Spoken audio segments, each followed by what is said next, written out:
মুখ্যমন্ত্রী মমতা বন্দ্যোপাধ্যায়, যিনি একটা সময় যাদবপুরে দাঁড়াতেন, তারপর নন্দীগ্রামে মমতা বন্দ্যোপাধ্যায় দাঁড়ালেন এবং হারলেন। হারার পরে উপনির্বাচনে ভবানীপুরে মমতা বন্দ্যোপাধ্যায় দাঁড়ালেন। সে মমতা বন্দ্যোপাধ্যায় কি 60,000 ভোটে ভবানীপুরেও হেরে যাওয়ার ভয় পাচ্ছেন?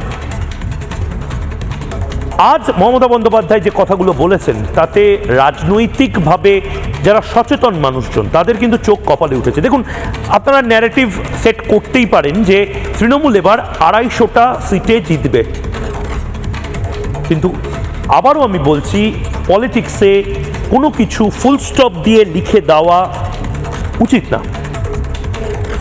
মমতা বন্দ্যোপাধ্যায়ও তো মালিনী ভট্টাচার্যকে হারিয়েছিলেন, বুদ্ধদেব ভট্টাচার্য তো যাদবপুরে মনীশ গুপ্তর কাছে হেরেছিলেন, রাহুল গান্ধীকেও তো হারিয়ে জায়ান্ট কিলার তকমা পেয়েছিলেন স্মৃতি ইরানি।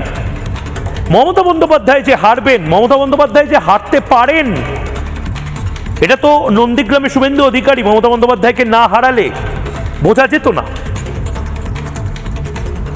সুতরাং মমতা বন্দ্যোপাধ্যায় যাদবপুরের পরে নন্দীগ্রাম, নন্দীগ্রামের পরে ভবানীপুরে জিতছেনই, এটা কেউ দিব্যি দিয়ে বলতে পারে না। পলিটিক্সে অঙ্ক, সম্ভাবনা এবং কিছুটা ক্যালকুলেটেড প্রেডিকশনের ওপর রাজনীতি চলে, এবং ঠিক সেই জায়গা থেকে মুখ্যমন্ত্রী মমতা বন্দ্যোপাধ্যায়ের হেরে যাওয়ার সম্ভাবনা প্রবল।